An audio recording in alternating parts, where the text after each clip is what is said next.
Welcome to the Deep Dive. We're here to dig into your sources, find those key insights, and, well, tailor them just for you. That's right. And today, we're really plunging headfirst into something pretty fascinating in gaming culture: demons. Oh, yeah, big topic. Totally. I mean, from those old pixelated sprites right up to today's, hyper-realistic worlds. They're everywhere. Exactly. These infernal entities, they've sort of possessed our digital worlds, haven't they? And it's not just about the challenge. Sometimes it tells us stuff about ourselves. Absolutely. So for this deep dive, we've got some great sources lined up. There's this huge Wikipedia category listing games about demons, Well, a really interesting summary from the Center of Excellence in Game Culture Studies, a piece from EGM on digital demonology, and also a scholarly chapter looking at art evil in games. Benedict's. Yeah.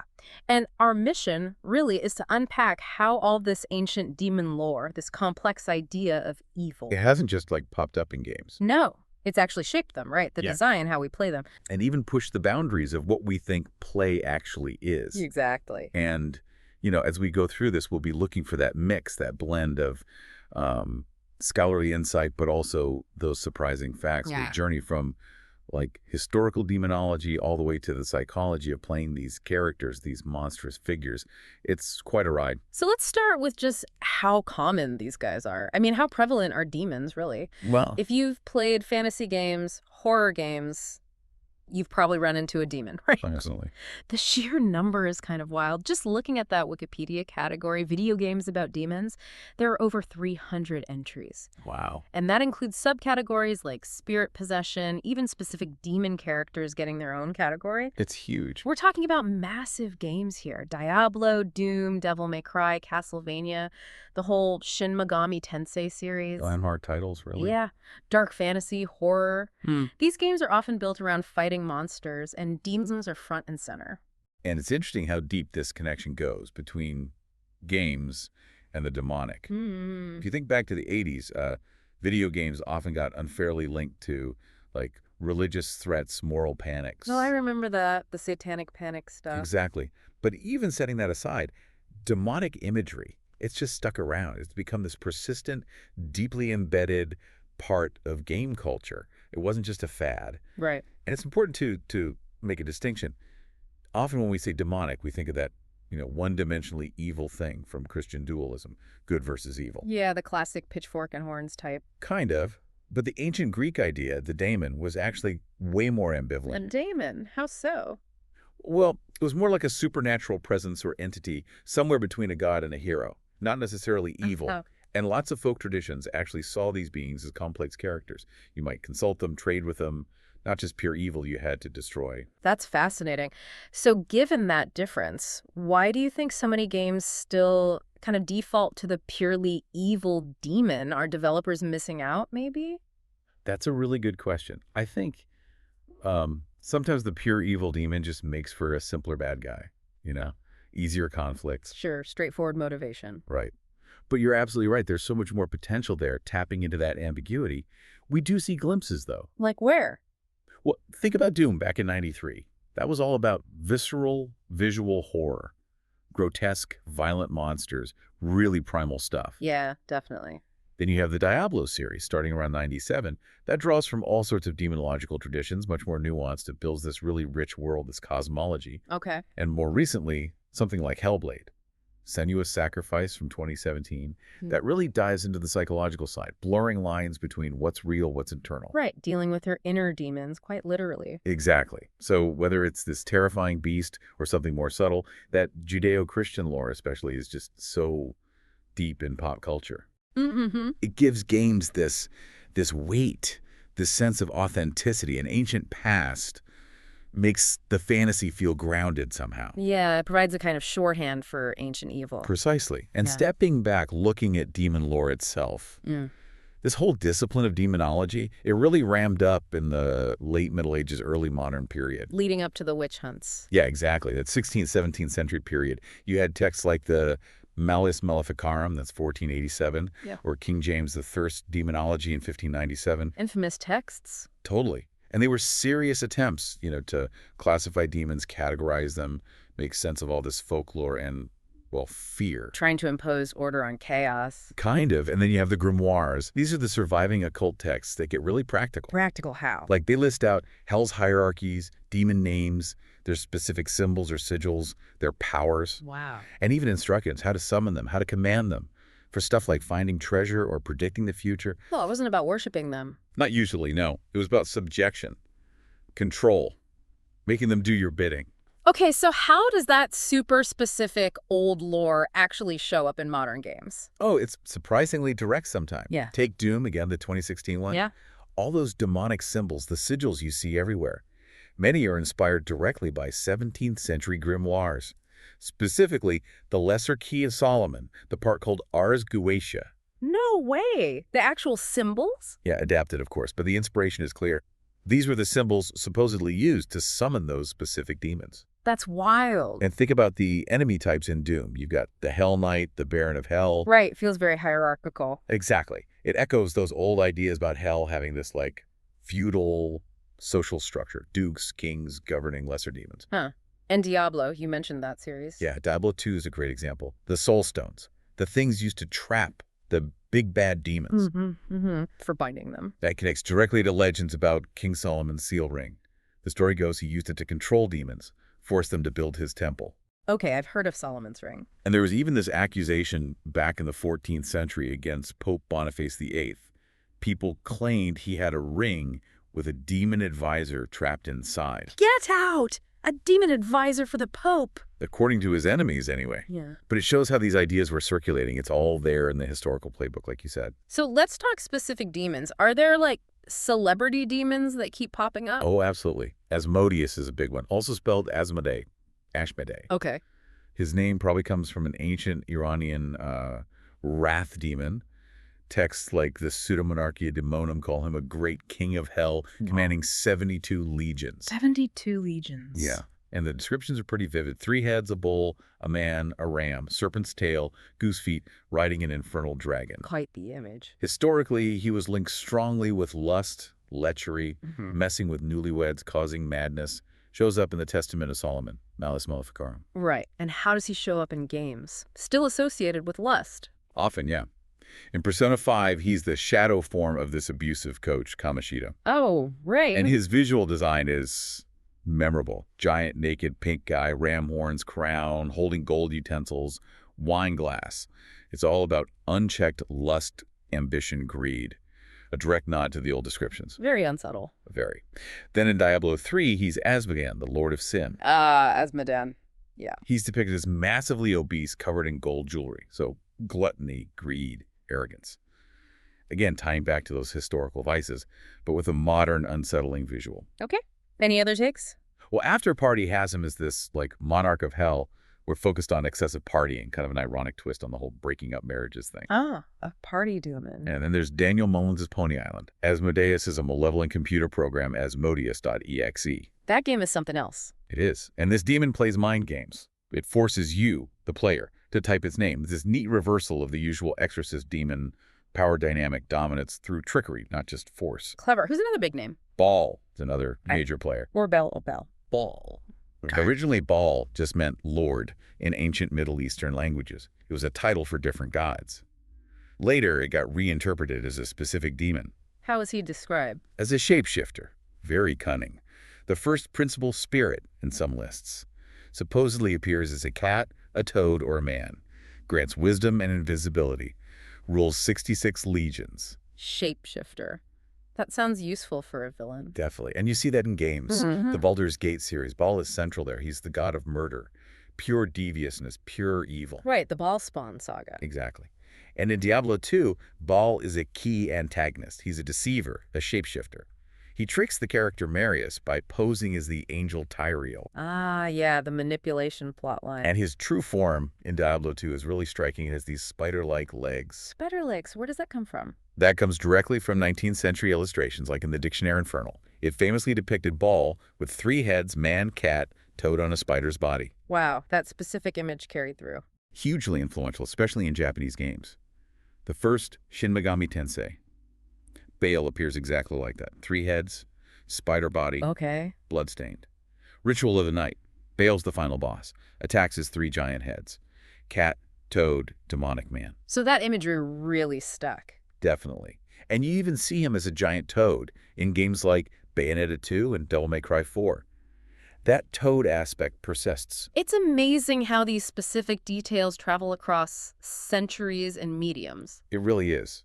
But what's also striking is how malleable it all is, how inconsistent demonic visions are, both historically and in games. What do you mean? Well, sometimes individual demons just feel like facets of some bigger evil, or their names get reused and reconfigured entirely. Yeah. Think of the Daedric princes in Elder Scrolls. Yeah. Names like Molag Bal or Mephala, they sound demonic, they evoke that infernal threat, but they have little connection to the original figures, if any existed. Right, they're their own thing within that lore. Exactly. But the naming convention still borrows that demonic flavor. Yeah. And this fluidity, this inconsistency, Yeah. it actually kind of fits, doesn't it? Demons are always portrayed as deceivers, liars, shapeshifters. They're meant to be elusive. That's a good point. Hard to pin down. Yeah. Even Satan himself, Lucifer, or the devil, whatever name you use, has been depicted wildly differently. Huge beast, seven-headed dragon, snake, fallen angel. So many forms. Afterparty actually has a funny visual gag about this. Satan's office has two statues. One's a beautiful radiant angel, the other's this horrific, multi-headed man-eating beast. Yeah. Captures that duality. That's great. But it brings up that question again. Do most games really capture the sheer weirdness and horror of historical demonology? Because often it feels like they become, I don't know, cookie-cutter villains, just another enemy type to shoot or slash. Sometimes reduced to cannon fodder. Right, like they might look grotesque, maybe even cartoonishly so, but they often lack that deep, unsettling horror or the genuine, outlandishness you see in old art. Think Hieronymus Bosch paintings or Jan van Eyck. Oh, absolutely. Those are truly nightmarish visions. Yeah. It feels like there's this huge, untapped creative potential still lurking down there in, digital hell. I completely agree.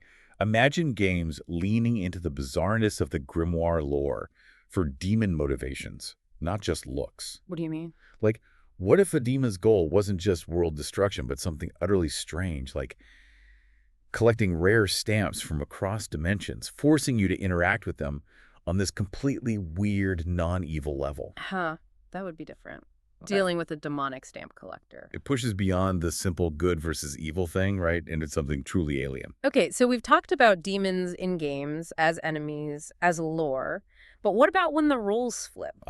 Playing as the monster. Exactly, like Dungeon Keeper back in '97. That game just turned everything on its head. You were the evil overlord managing your dungeon, commanding demons. A classic. And looking at the author's play notes from Dungeon Keeper 2 that we reviewed, it really shows this mix of feelings you get playing it. You could literally slap your little imp minions, enjoy their squealing. There's this blend of constructive pleasure, building your perfect evil lair. Right, the management sim aspect. And destructive pleasure, the explosions, the fighting, the death. The game's manual even encourages wanton violence, telling you to slap your imps just for fun. Charming. And there's that weird humor too, right? Farming chickens into your hellish dungeon, it sends these mixed signals. It's threatening, but it's also clearly not serious. It creates this really ambiguous space. Okay, ambiguous how? Well, think back to that idea of the daemon, that ancient concept linking creative and destructive powers. Right, the ambivalent force. Some psychologists argue that true creativity actually needs to tap into those powerful, sometimes darker emotions. Anger, rage, things our civilized selves try to control. Playing a game like Dungeon Keeper gives you a safe outlet to engage with that push and pull, that internal energy. So it's not just about being bad for kicks. Not entirely. Which leads us to this concept of art evil. Art evil? What's that? It refers to the actions you perform within a fictional context. Yeah. Like a game that simulate things considered morally wrong in reality, causing harm, pain, death. But, and this is key, it's distinct from real-world malice or sadism, games provide a protective frame. A safe space. Exactly. A laboratory almost. Where you can explore ultimate power, maybe transgressive acts, without real consequences. Like kids who love crashing and restarting computers, exploring limits safely. That actually makes a lot of sense. It reframes playing the bad guy. I never thought of Dungeon Keeper like that as a safe space for the demonic. It definitely applies to playing, say, the dark side in MMOs, like in World of Warcraft. Oh, yeah. I remember making an undead warlock character, Chitonicon. This guy, he was literally undead, could eat corpses to heal himself, Lice. and summoned an imp Aberrin, this little horned devil. Now, some people argue the visuals don't matter, it's just gameplay I like the mechanics. functional argument.